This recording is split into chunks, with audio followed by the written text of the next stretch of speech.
called Frosty Dinghy, and I'm the dolphin, and you're the flounder. Well, I guess. I think it should be Dr. Parker, but... Right, another fun-filled episode of Frosty Dinghy. Caged Dolphin, the flounder here. Cobe, let's start how we haven't started in a while. We got any boat news? Yeah, it's still in Texas. It's not finished yet. That's about as much boat news as I got right now. I'm guessing that with everything that's come up on it, we're probably going to have to start it off at the beginning of the season next year. So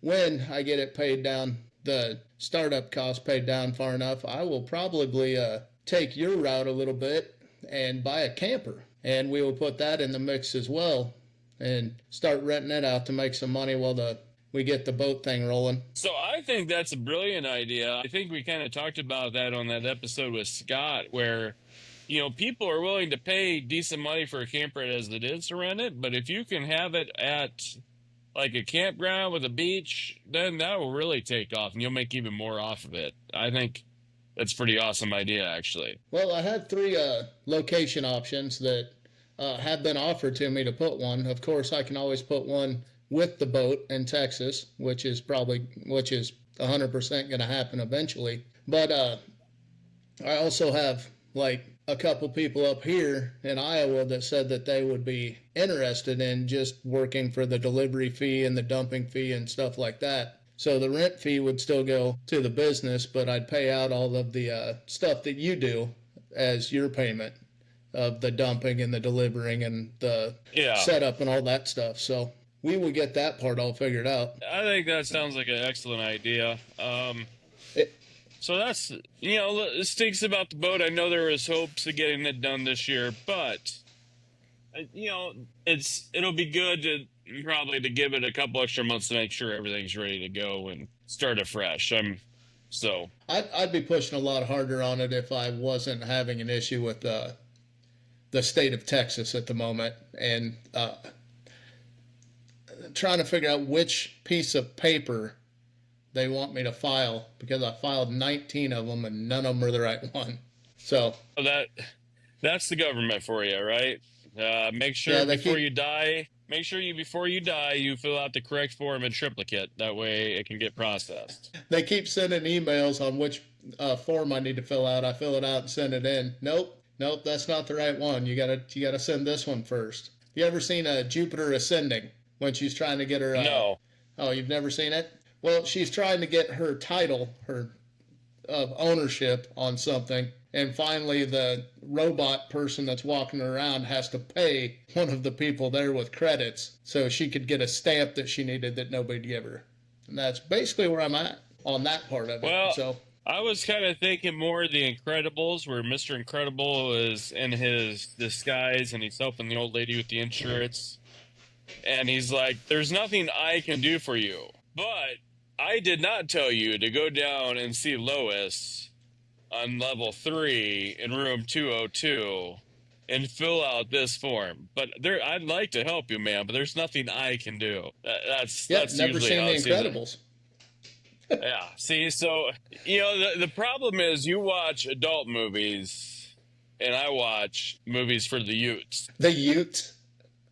The Utes. The 2 Utes. The 2 the what? Utes. Did you say Utes? I had a suit. You've seen great. it. I had a suit. Yeah. It was nice. I fell in the mud.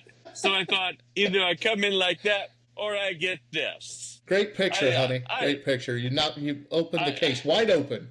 What is that, dog shit? Oh, that movie's great. Absolutely great movie. So speaking of stuff you're supposed to watch, did you ever watch Stick? Have you watched Stick? I have. I've like 4 or 5 episodes in. I've kind of fallen behind over the last couple weeks because it's been hectic with new job and going to watch a Twins game and going to Rock and Row and going to deliver the camper this week. So I'm a couple weeks behind, but I am enjoying it. So have you watched it then? I am current on all the episodes. Yeah. So I like the beginning episodes. There's a couple episodes in there that I didn't like as much. Like there's one of them in the middle that got too into feelers, and I think trying to hit the political spectrum a bit. I think that's the episode I'm on right now, where he's like imagining conversations with his son, and his son's growing up on him, and that's the episode I'm at right now. I haven't got through it. So I'll probably start watching it a bit again, get caught back up here again, which I look forward to. And I see Apple TV has already greenlighted it for a season 2, so that's good. Another golf movie I watched that I was extremely excited about. Happy Gilmore 2. Yes. Have you seen that one yet? Oh yeah, I watched it Friday night. I was looking forward to it. I tell you what, I don't know how to be fair about this. I loved all of the cameos. I loved all the cameos. I loved a lot of the story. I think the whole thing with the Maxi League, the playoff, was kind of dumb. But to have him and Shooter become friends and respect each other, and then actually have Hal be the bad guy at the end, leaving with Happy's gold coin the way Shooter left with the gold jacket at the end of the first movie. You just gave a spoiler. Well, you know what? It's Happy Gilmore 2, and by the time this comes out, it'll be out for 5 days. So you know what? If you want to cut it, cut it. No, we'll leave her in. But yeah, no, I did like it. I thought Haley Joel Osment as the bad guy, because he didn't have that ligament so he could hit Barl far. I thought that was kind of funny. At the same time, that was the kind of part that I didn't like, because I thought that was kind of stupid. Like, to see Happy raising the boys after he accidentally killed his wife, which is sad. I really enjoyed it. I was entertained. It was good. How about yourself? Did you like the fact that he used his daughters? Did you like the fact that he used his daughters in it? I guess I didn't realize that. I've caught a lot of the cameos. I think it's pretty. Oh, they're main characters. They're the main characters. One of them is the girl in rehab, and the other one is his daughter in the movie. I guess I didn't realize the one in rehab was his daughter also. Yeah. I think that's pretty awesome. One of the cameos I think a lot of people missed when he goes to check in at the golf course the first time. And I believe it's Kelsey Plum and some other guy that's working the shed to like check him in. If you catch it, there's the kid that played his son in the Grown Ups movie on the TV. Yeah, which I thought was pretty cool. Of course, that kid passed away a couple years ago as complications from a seizure. But I thought that was kind of a neat little shout out to him. Rob Schneider being in there was funny as shit. John Daly. Can John Daly are movies Emmys or Oscars? I believe they're Oscars. Can we get John Daly nominated for what is the co-star, the side character, whatever the fuck that not the main supporting star, actor. Supporting cast, yes. Can we get him nominated for supporting actor award for this year's Oscars? He was great. Drinking the fucking hand sanitizer. Oh shit. Oh, you brought your own. Oh my god, that was great. So did you see the any of the outtakes on John Daly? No, but I'm sure they're fantastic. That shot where Happy supposedly makes it into his boot on the over the fireplace. John Daly did that shot in one take. I believe that. John Daly is a exceptional golfer who, if he had Tiger's training, probably would have been just as good as Tiger. Like Daly was an amazing golfer. Still probably is. Like, would still kick my ass hands down. But he's awesome, really doesn't like fun, shoes. and no.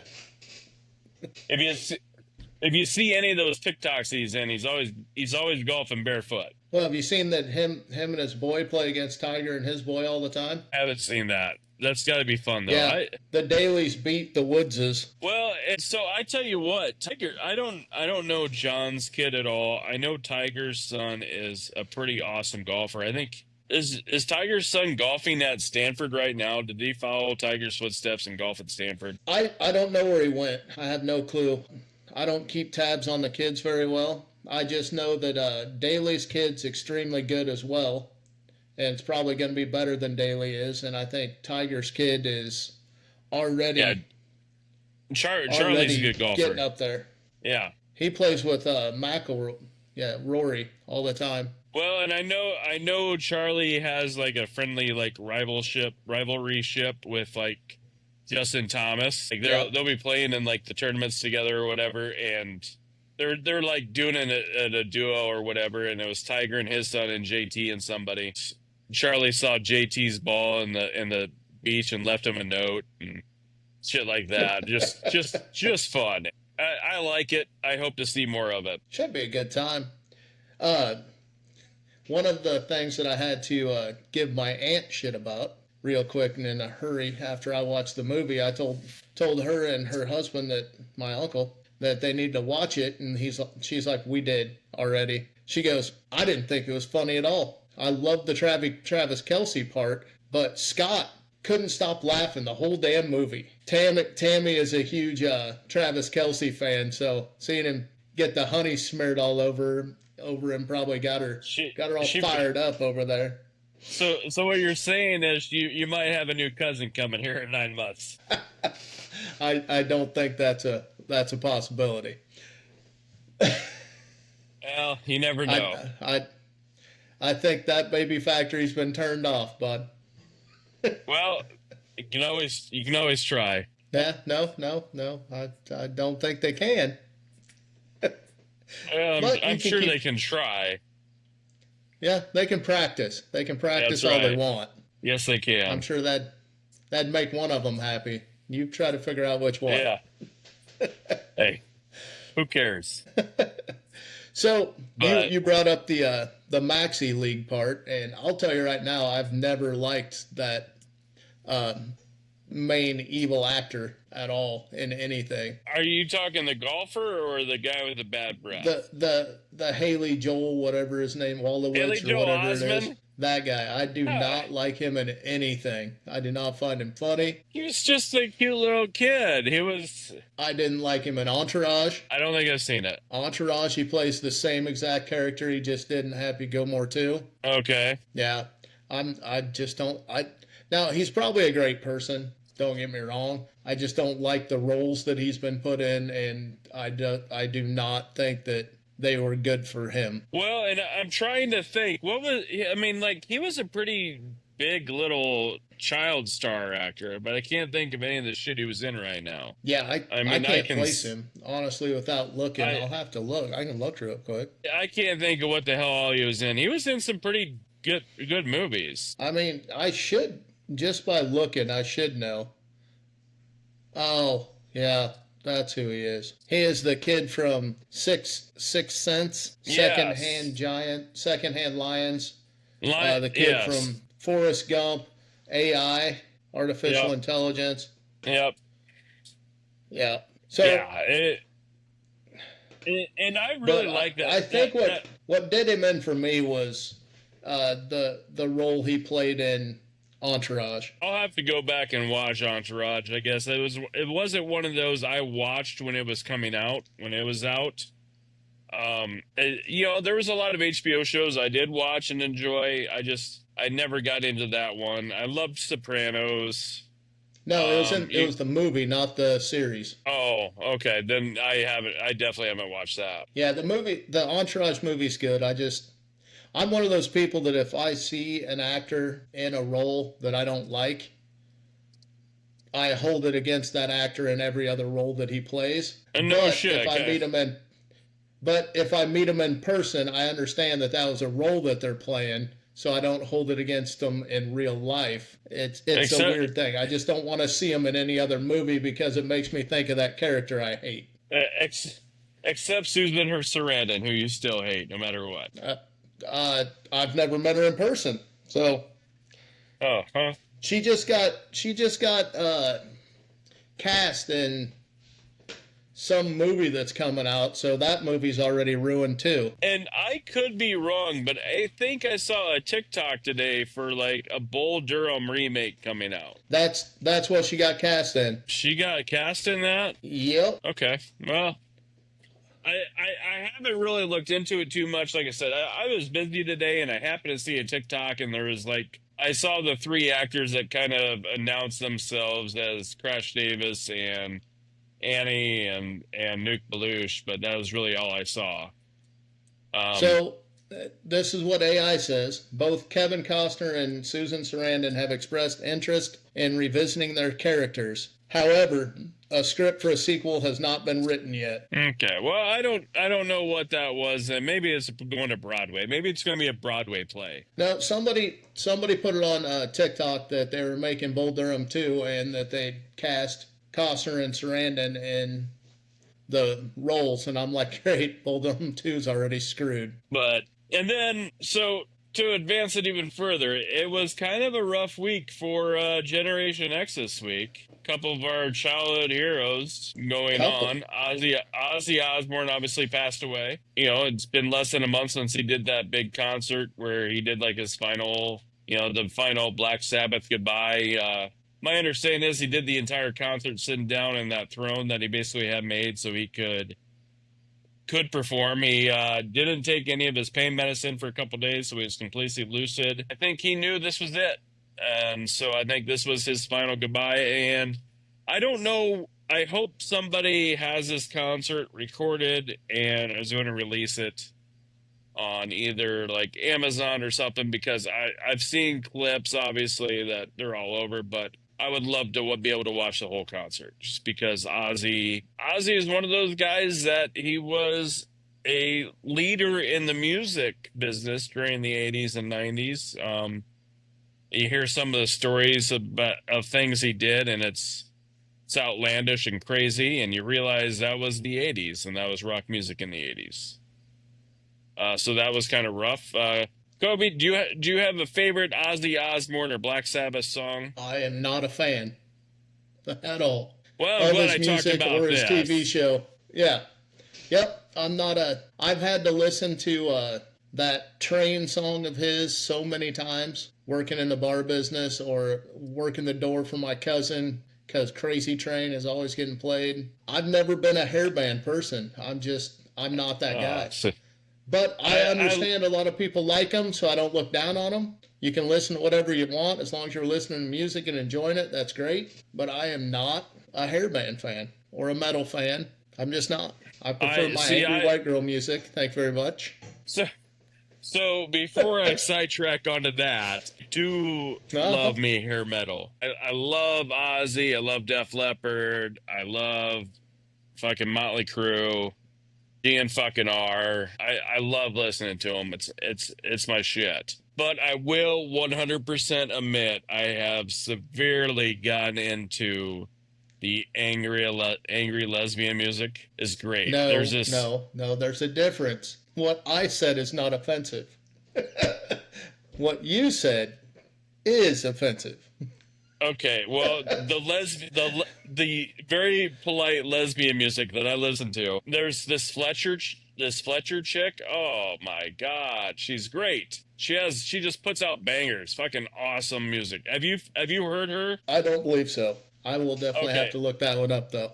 I will send you a couple of her songs. They're great. They're just great music. I love listening to it.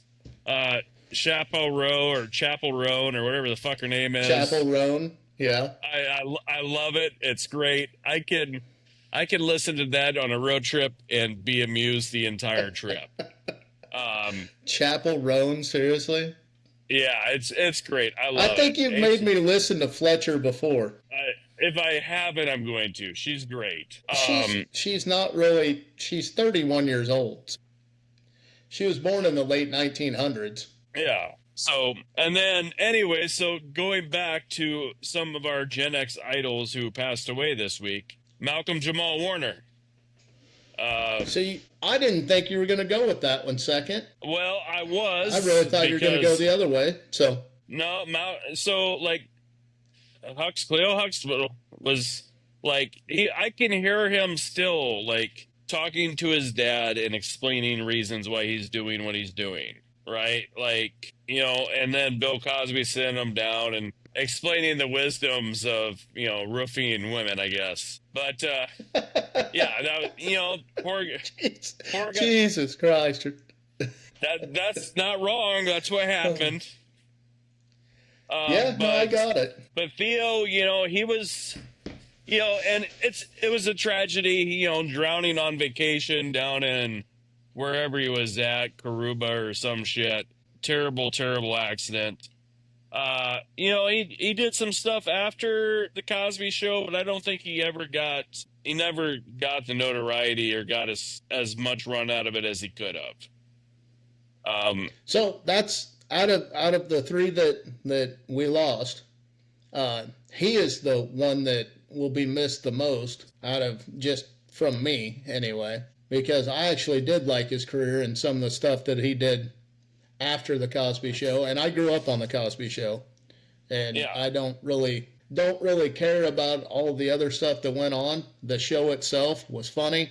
It was wholesome. It was good. It was an everyday watch for me.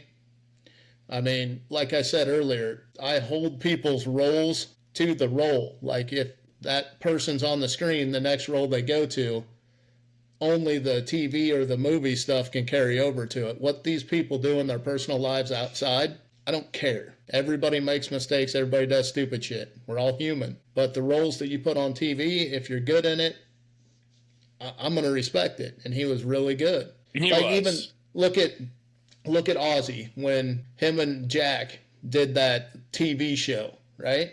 The one where they traveled around and... Yeah. Dumbest shit in the world. But it was real. It was wholesome. It was, you know, entertaining. Stupid. I really enjoyed that show. And like when they went into that when they went into like that mountainside safe and he was listening to the music that had been put there to stay safe for, you know, in case there's a nuclear war, that way the next generation could have Black Sabbath, and he was listening to Randy Rhoads and he got all broken up about that. Like that, I really enjoyed that show. But that's what I'm saying. You can't compare that Ozzy with the Ozzy from the 80s. No. Well, he grew up. Let's be honest. Yeah. Like, well, you know, the Ozzy from the 80s was real life, not TV. That was him every day. Well, when he was on the show, he was playing himself as a character. I'm going to say a bit yes, but I'm going to say also a bit no. The Ozzy from the 80s was undoubtedly using stuff that the rest of us signed our dare card saying we would not use. Bats? We couldn't use bats as kids. We couldn't bite heads off bats. You know, that's how you start COVID. Right. Only if you bite the heads off bats in China. Yeah. American bats are fine. Yeah. But like, and you hear the story, you know, I think he was with Motley Crue on tour and he snorted a line of ants that he found on the ground. He was banished from the Alamo in San Antonio because he got caught peeing on the wall. Like, I mean, Ozzy was doing things in the 80s that rock stars could get away with, and to hold, I mean, I can tell you personally, I am glad that at 46-year-old Wes is not judged on the actions of 21-year-old Wes. You know what I mean? So I think it's one of those things that if people want to hold things against people from 40 years ago, that's a little rough. People are going to grow up. People are going to, you know. So I don't want to hold that stuff against Ozzy. I don't want to hold the 80s Ozzy's against 2025's Ozzy. Stuff, there's nothing to hold against it because at the time that was the time. You can't use today's standards to criticize something that happened 10 years ago or 20 years ago or 50 years ago. It was a different time. That was the rock lifestyle, and that's what it was. And so, yeah. So then going back to No, Oh, no, go ahead. we're not done with Malcolm. We're not done All with right. Malcolm yet. All So, right. can you name anything else that he has done other than the Cosby Show? I can, but I can't think of it right now. He was like a lawyer or something in some movie I remember seeing. The name But of it is. one of his funniest roles that he had after was with Matthew McConaughey in Fool's Gold. I haven't seen it. You haven't seen Fool's Gold? No. He plays one of the imbecile, not really bodyguards, but henchmen of Kevin Hart. And he keeps getting into it with Matthew McConaughey, and they get into a fight with a sword that McConaughey finds in the bottom of the ocean that isn't sharp anymore. And gets shot in the foot. It's a good time. All right, so I'm writing that down as a movie I need to watch because I don't think I've Fool's seen Gold it. is great. Kate Hudson, Matthew McConaughey, Kevin Hart, and All Malcolm. right. All right, now you can go on to. All right, and then the last one, of course, Hulk Hogan, the Hulkster, passed away. There have been rumors about his demise for a couple months now. Just the night before, Jimmy Hart was like, "No, he's good, baby, he's good. He was out singing karaoke the other day with my brother."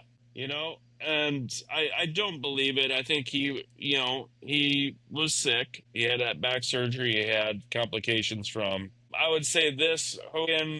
For those of us who watch wrestling and grew up with wrestling, loved Hulk Hogan. And I think this goes back to the character talk, like you were talking about earlier, where if you hate a character, you kind of hate the person. If you love the character, you love the person. Hulk Hogan was, if you were a wrestling fan, Hulk Hogan was your hero. Even though he was just a character played by Terry Bollea, or however the fuck you say his last name, Hogan was loved, right? And that's the thing to remember. I mean, Terry Bollea was not a perfect person. He notoriously said things he should not have said.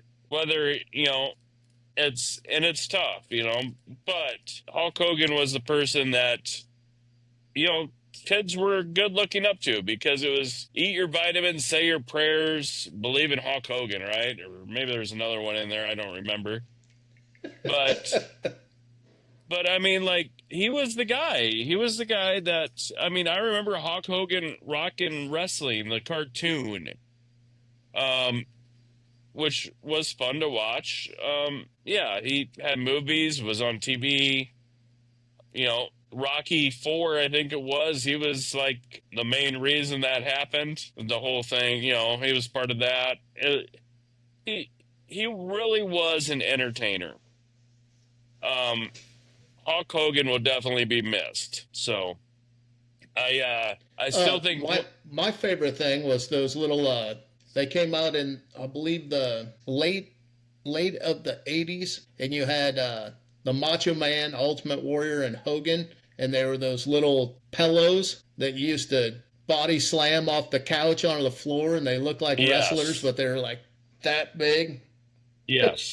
Yes. We used to tear a house apart over those. Yeah, those were a lot of fun. It was one of those things that was sad to hear. I know he'd been going out. He was, supporting his Real American Beer and big Trump guy, whatever.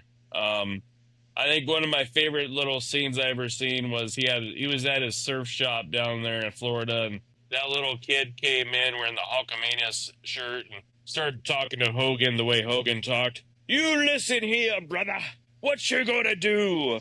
And it's little 5-year-old kids flexing and talking about his 24-inch pythons and then ripping off his shirt. That's the great. It's great to see. I love it. And this is what's tough because it's sports entertainment, right? Hogan, he did steroids. Everybody accepts that fact. Major League Baseball still is kind of holding people out of the Hall of Fame. The Major League writers are holding people out of the Hall of Fame because they did steroids, which at the time was kind of a norm. I mean, let's be honest. That was how it was.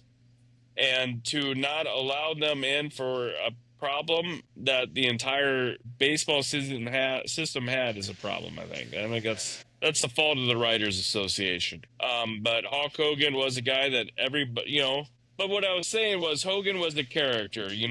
Terry was the man. Hogan was his character, and Hogan's unfortunately, not flawed because that's right. a role. Yep. But the people that play the characters have their own demons they got to fight to be the person that they play. Whereas, like, Major League Baseball players, they're not playing a role. They are themselves. So it's one of those things that I think Hogan and actors lots of times will get a pass on things for how they act outside of their role because it's just them. It's not the role, right? Pee Wee Herman was one of those guys, got caught in the theater doing things to himself. But he was Paul Rubens at the time. He wasn't Pee Wee Herman, you know what I mean? But yeah. Yeah. So yeah, I know what you're talking about. So, it's one of those things I think Hogan's going to get a pass on some of his actions because people are going to remember Hulk Hogan as he was when he was a kid, when we were kids, I guess I should say. Not the actions of the man who the man himself. You know what I mean? Well, back when we were kids, there wasn't the same kind of coverage of every little detail of everybody's life like there is now. With the personal and privacy invasions and the cell phones and everybody always sitting out front of people's houses with cameras at all times and people trying to bug people's houses just to get a sound bite. Parabolic microphones. So I mean, anybody, if for some god-awful reason, this podcast takes off and something like that, and people start sitting outside of our houses, they're probably going to find some shit on us, too. No matter who it is, somebody's going to... If that's the case, I just want to warn these people who are sitting outside our houses. Right now, I have two 17-year-old drivers and a 13-year-old who will be 14, and I'm going to let her drive, too. If they hit you, it's because it was purely an accident. The insurance will cover it. They were standing in the road. It's legal in Florida. That's right. We'll just bring Floridian justice up here. I like it. So we've kind of circled way back off of where we started on this, but we'll go back to Happy Gilmore 2, right? Yes. And we might as well get in trouble while we're still at it. So you said part of the movie you didn't like was the Maxi League part of it. What about the Maxi League don't you like? I just thought other than they just chopped up people's legs and stuff like that, but you wouldn't like golf being played in a style like that? Well, I thought it was just honestly kind of them with their 1,000-yard holes over forests. I thought that was kind of corny. I mean, let's be honest. The green with the green that they were on to end the game I thought that was kind of funny actually. Maybe a little bit of a nod to Caddyshack 2 there, where golf became a not so much golf and more of like a enlarged mini golf round. I don't know how else to put that. That's kind of what I thought of when I saw that. It was like, okay, so we are now at the point where we're going to have a bullseye on the green for holes. Yeah, I was half surprised one of the holes didn't have instead of putting it into a green, you had to knock it into the pirate or the clown's mouth, the clown. It got a little corny, I guess, there. So I think you nailed the Caddyshack 2 thing, because when they did turn the course into the expanded mini golf course, right? The first hole that they had to play, they had to hit over that wall, which basically was the trees, right?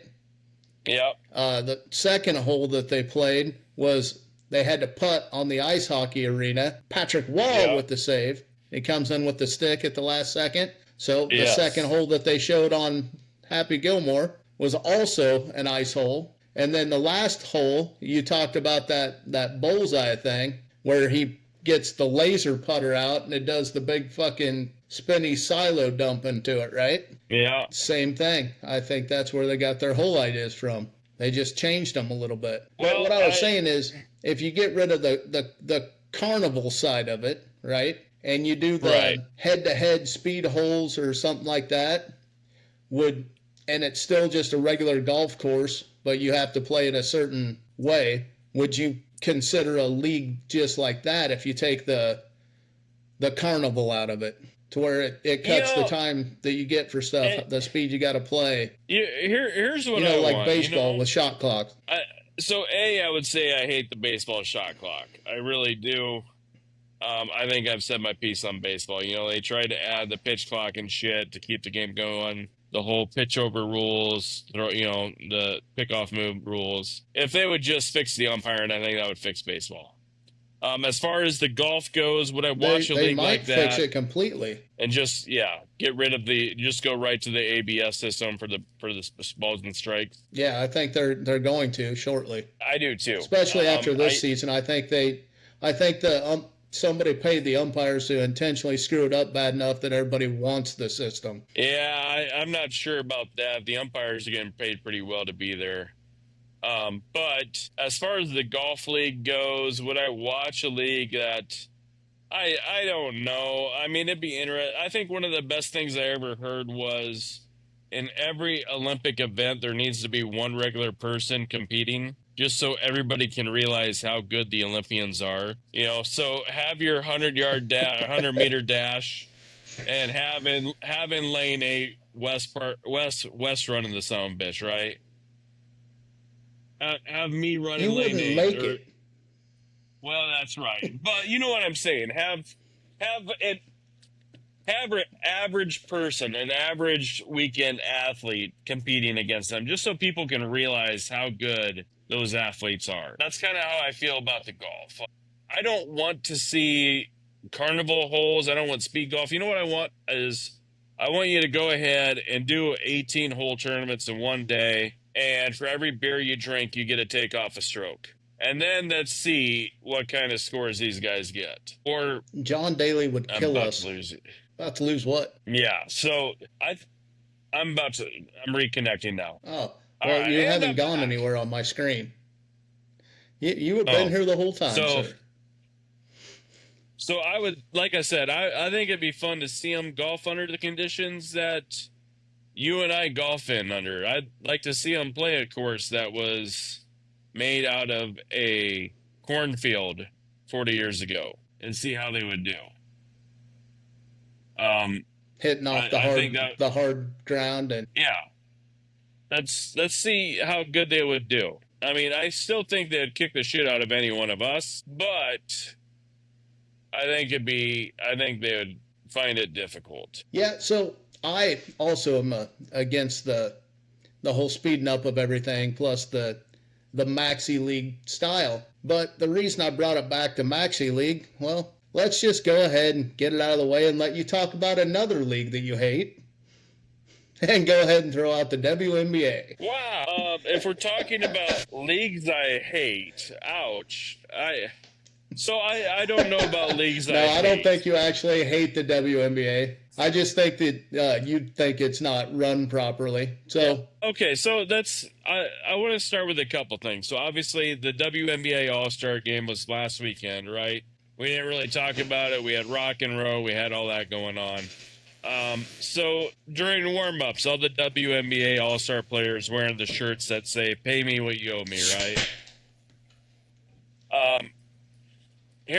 So here's a couple issues I have. I mean, obviously, I don't know what people know about this, so let's break this down. The WNBA, just like the rest of sports, is collectively bargained between the union and the owners. The deal that the players are working under right now got approved by the players in 2020. So it's not like the owners are just able to pay them nothing and the players just have to take it, right? The players agreed to this in 2020. So the players opted out because they want better compensation, they want better benefits, they want better working conditions, right? Which I think is fair. You go through the list of stuff that the players want. Obviously, increased salaries, bonuses, other forms of compensation. Great. The WNBA just signed that massive television contract deal with Disney or ABC or whoever the fuck it is. 11-year, $2.2 billion deal. It's going to be about $200 million a year that in TV rights. So that's awesome. I don't know exactly where that's going to put the WNBA as far as profits goes, but it's going to make it a lot closer, right? I have a problem. I mean, these players are mad because they're not getting paid what they think is fair. But it was the players 5 years ago that agreed to these wages. This is what they agreed to. That's how collective bargaining works. They didn't have to agree to it. They did, though. I think, obviously, they're going to get a pay raise when it comes down to it. But this is where collective bargaining comes in. The owners have to agree to it. The players have to agree to it. The deal gets done. So I've said previously that Major League Baseball is the only union that has stood up to the owners and won. Football always caves, hockey caves, basketball caves. The reason is the players make too much money. They can't afford to not work, unfortunately. They can't afford to hold out a year and say, hey, we're just going to go. If you're an NFL player, there's nowhere else to play, right? As far as I know, Europe doesn't have a football league. If they do, we don't know about it. There's the Arena League, but they're not paying that much for that. So the football players are going to give in. The Canadian League. Yeah, there you go. But realistically, and they're not competitive when it comes to payment, right? Like no one's going to go to the Canadian League right now for money purposes. The WNBA though, I think those players could all go to Europe and sit out a year and be like, hey, if you want us to play here, you need to pay us. We need more money, because I think every one of them could go to different European nations and make more money than they do here in the States. So I think the women's NBA union is in the best position right now they have ever been in to move the game forward for the players' conditions. There's things in there like I was kind of reading about some of the stuff they want, and it's like that should be in there anyways. So like some of the benefits right now, like they have to share hotel rooms, right? You travel from Indianapolis to fucking Washington D.C. and you're sharing hotel rooms with somebody else. They want to have maternity leave if they have a kid. They want pregnancy rights. Let it. They need to be able to have families too, right? So I don't think the WNBA players are asking for anything that doesn't make sense. They're not asking for the moon. They're asking for their part, and I think that's probably fair. And it's very, very, very, very rare do people take the players' sides, because everybody sees the most asinine players and they're like, well, that's why you can't be giving this money out, right? I don't think people see that with the WNBA because it's not enough money to do that with, right? So I think the WNBA players will have the fan support. And so I think there's the potential that there is the lockout or strike, whatever you want to call it, and the WNBA players could all be like, hey, I'm going to France, I'm going to Germany, I'm going to Romania, whatever, and get paid just as well as they do here and not miss the WNBA. And it'll affect the owners more than it affects the players. See, and I would worry that if they do,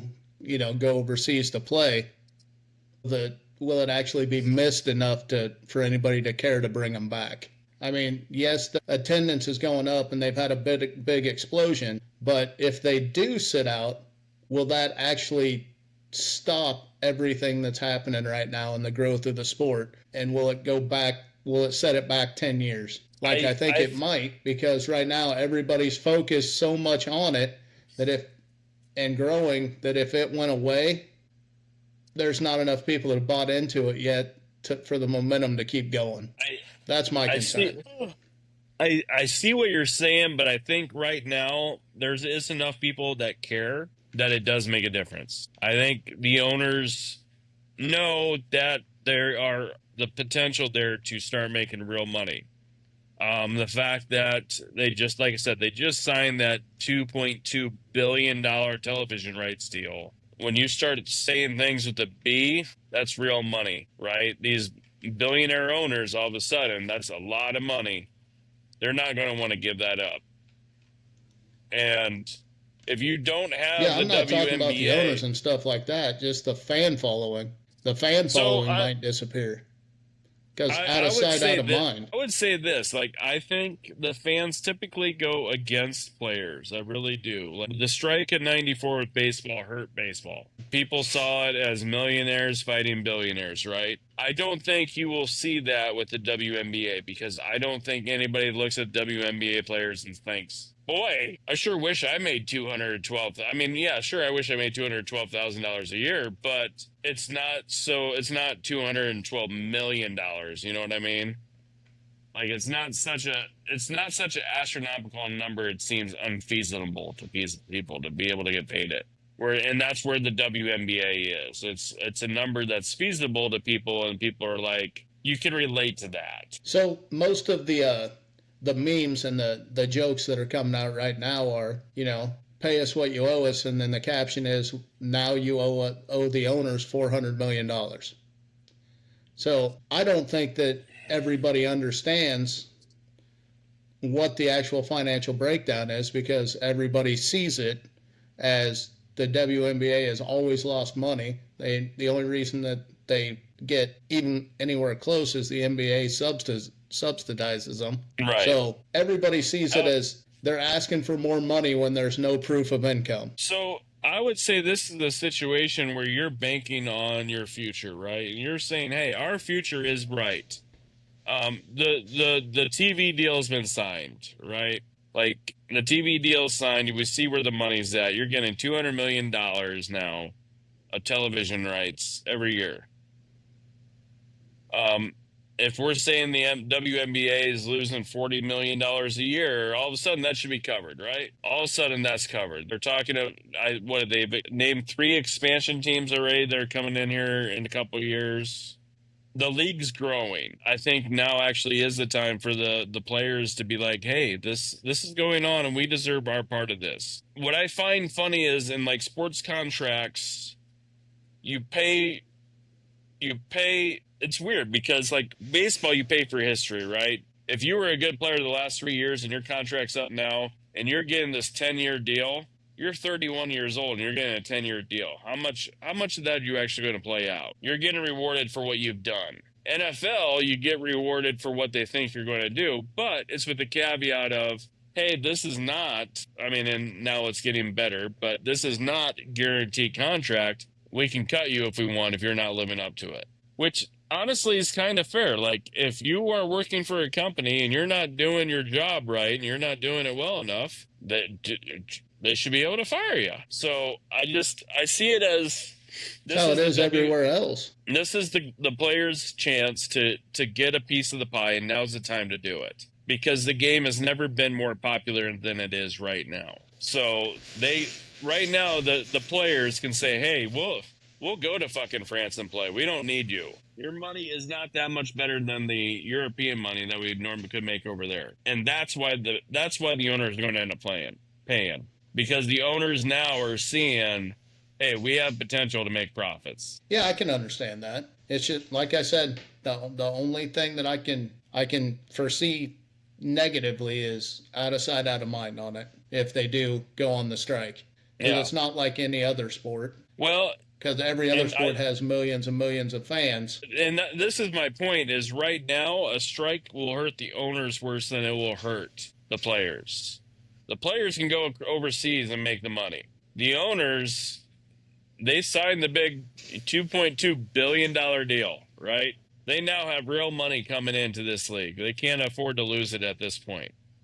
The players are going to end up getting a better chunk of the deals than they previously have because of that. If you listen to Dave Portnoy at all, he thinks this is the best thing to invest in anywhere, and he said he would gladly buy an expansion team if they'd let him.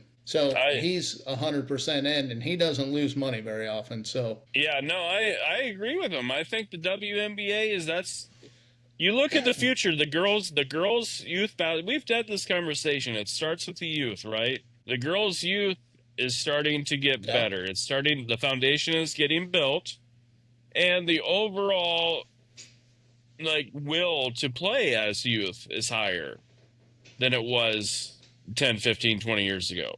So I think it's only going to get bigger. It's only going to get better. Yeah, if I had the money right now to buy a WNBA franchise, yeah, I would do it. It's going to be a moneymaker. I guarantee it. So you think it's the butter pecan, huh? Yeah. Yeah, you don't watch enough YouTube. No. I'll send you that one later. You'll enjoy it. All right. Go ahead. What were you saying? So, anyways, I was going to say maybe it's like the vending machine from The Office with Kevin. Put your cookies that everybody wants at eye level, and the stuff that doesn't sell as much, drop it down below, because we have to have it, but we don't really want the healthy fruits. Everybody wants the cookies. So who are you putting at eye level then? Who are the cookies of the WNBA? Well, obviously Caitlin Clark is your chocolate chip, right? 26.5% of the league's revenue last year was brought in by Caitlin Clark. Over a quarter of the league's revenue was brought in by Caitlin Clark. You have to build the brand around her, protect her, make sure she's taken care of, and you find the rest of your cookies around her. Find the good cookies that other people will like.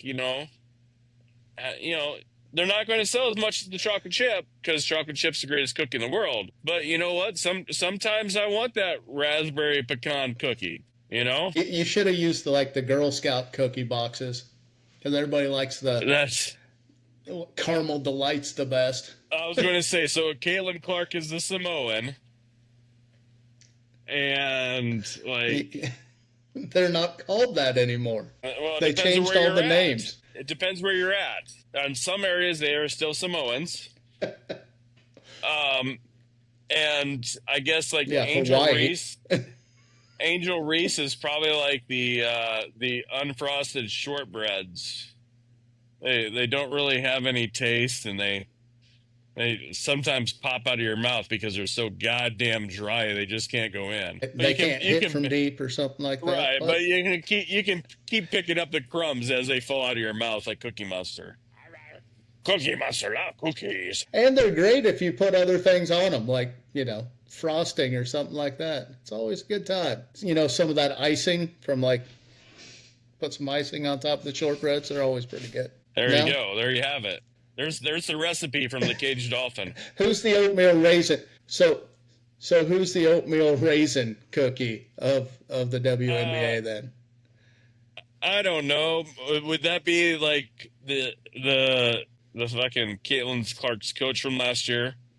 Because if we're talking oatmeal raisin, we're talking just terrible fucking cookie, right? We're talking it's the players. Refs. We're talking about players, not coach. Maybe the refs are the oatmeal raisin cookies. They're just shit. They're fucking terrible. Fucking throw them all out. No, the refs are the tag-alongs. Jesus Christ. Where are you going? Look at that. You said refs and immediately your shit falls over. That was such a hot take. My cat knocked over my camera. He's like, "You stupid motherfucker." You just got fined $500 for talking shit about the refs. You know what? Go ahead, send me that bill, WNBA. I'll have it right next to the cease and desist from the Iowa distillery for drinking their product. I think that one of the ladies might pay it for you. Maybe Sophie will pay it with hers that she got for talking shit about the refs. So I tell you what, if this stuff. I'm calling it right now. The WNBA refs are the oatmeal raisin cookies.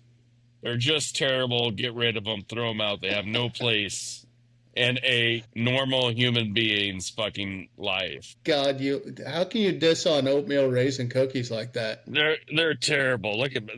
Do you agree? Yeah, I agree. They're terrible. So what other sports things do you just not agree with that are going on right now? Anything fun and exciting out there? Here's one for you. I never have asked you your opinion on this. We're going back to baseball. All right. Why is Trevor Bauer not allowed back in the league? I don't understand it. He was cleared of what was accused of him. I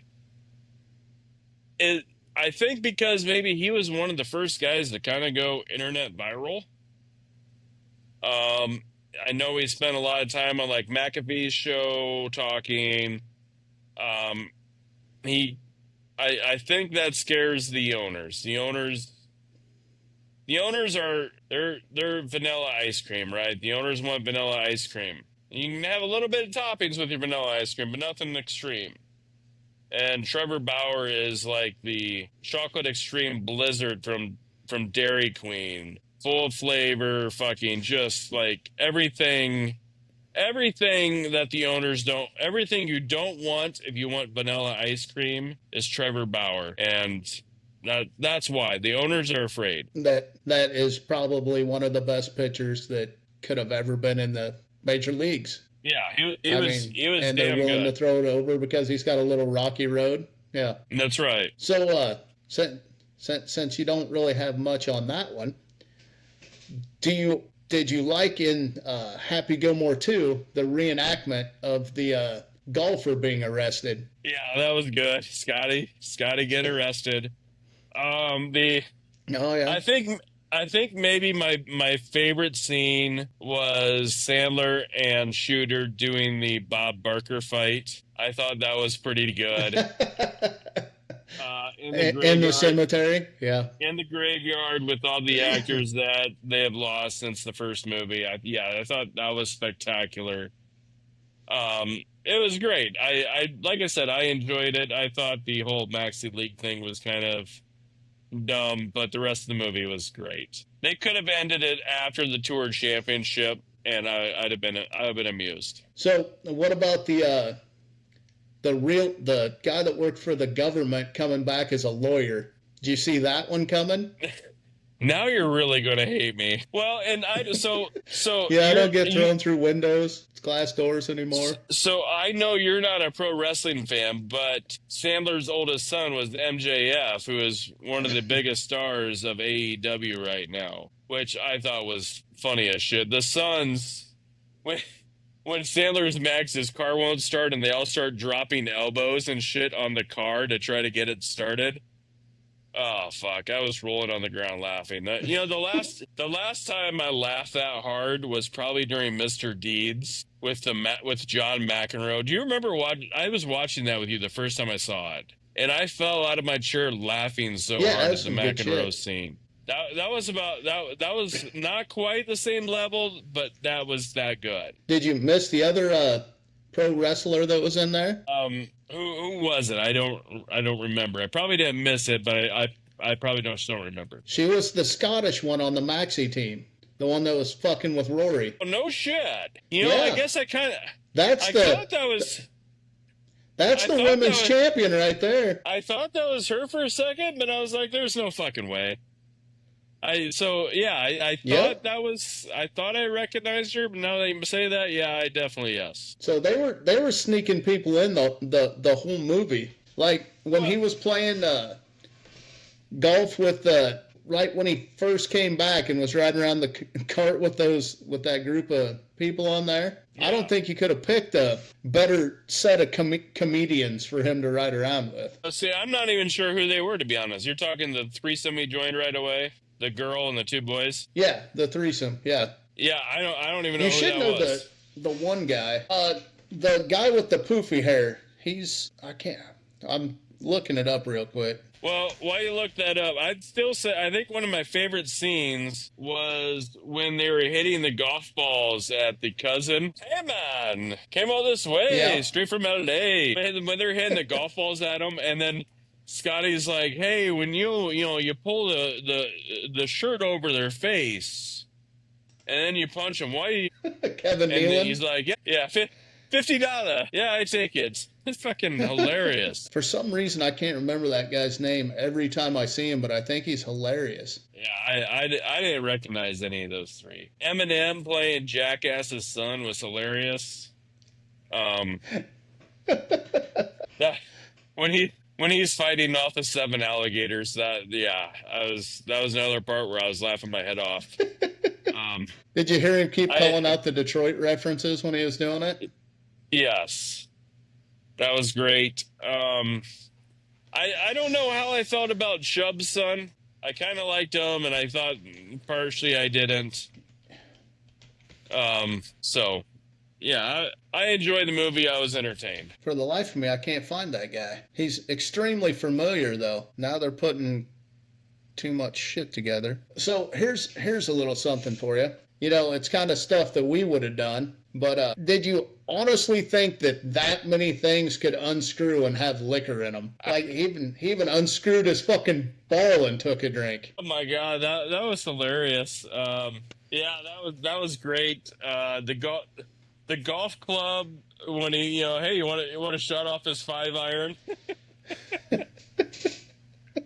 Oh shit, that was good. So apparently they're pimping it on TikTok already, but they found the rangefinder that he had in the movie. It's actually something that is made currently that is a flask. Nice. So it's already out there on the market. That's Well, just not how I wanted to see this either. There's too many jokes that I could. There's too many jokes that could have been said right after that line, Kobe. Too many jokes. This is not how I wanted to see that. Which line? What I do now? You said this is not how I wanted to see this. And there were so many jokes that could have been said right there. Eric Andre. I think that's his name. Yep, like Eric Andre. Like Andre 3000? Like Andre. That's his last name. Aaron? No, EA is Eric with an E. No, not Balake. Okay. Hold on, I'm trying to find something you'd know him from. He's a stand-up comic, I know that much. He's also in Two Broke Girls. Haven't seen the mainstream version of that. Jackass, Prank Panel, The Internship. Nope. You've seen The Internship, I'm sure. You've never seen that one? Nope. How have you not watched that? It's got like one of your favorite actors in it. Never even heard of it. The Internship? Yeah. Oh my God. Who's the guy in it? Hold on. I'm pulling it up now. No, visit it. There we go. Now I can go to this. Where's that little button at that I always find? There it is. I have written it down in my list of things to watch. That's The Internship. Vince Vaughn. You can see that, right? What'd you do? Go away? You run off on me again? Yep. The West left me right at Vince Vaughn. I wonder if he's going to come back. All right. So, The Internship is one movie that Wes is going to have to go watch, and we'll see if he actually gets it done. It's got Vince Vaughn, Owen Wilson. It's about Google. It's a great movie. I cannot believe he hasn't seen. So, that is one of the many that's on his list of things that he's got to do. And we will find a couple more here in a minute. Fool's Gold is also a movie that Wes needs to see. It is absolutely awesome. It's the one that has Malcolm in it, and I definitely think you guys need to watch that one along. We'll see if he makes it through on that one or not, but yeah, it's Fool's Gold. These are all pictures from that as well. All right, Wes lost his connection. I'm going to go ahead and wrap it up. Make sure you check out those movies that we talked about. Also, if you have any comments or anything that you think that we missed on any of the topics we covered tonight, make sure you throw that in the comment section. Make sure you like and follow. Also, make sure you watch Happy Gilmore 2. It is a great movie. And then make sure you stay on top of the old Flounder on getting caught up on his movies that he needs to, like Fool's Gold, The Internship, and he's falling a little bit behind on Stick as well. But till next time, take it easy. It's called Frosty Dinghy, and I'm the dolphin, and you're the flounder. Well, I guess. I think it should be Dr. Parker, but...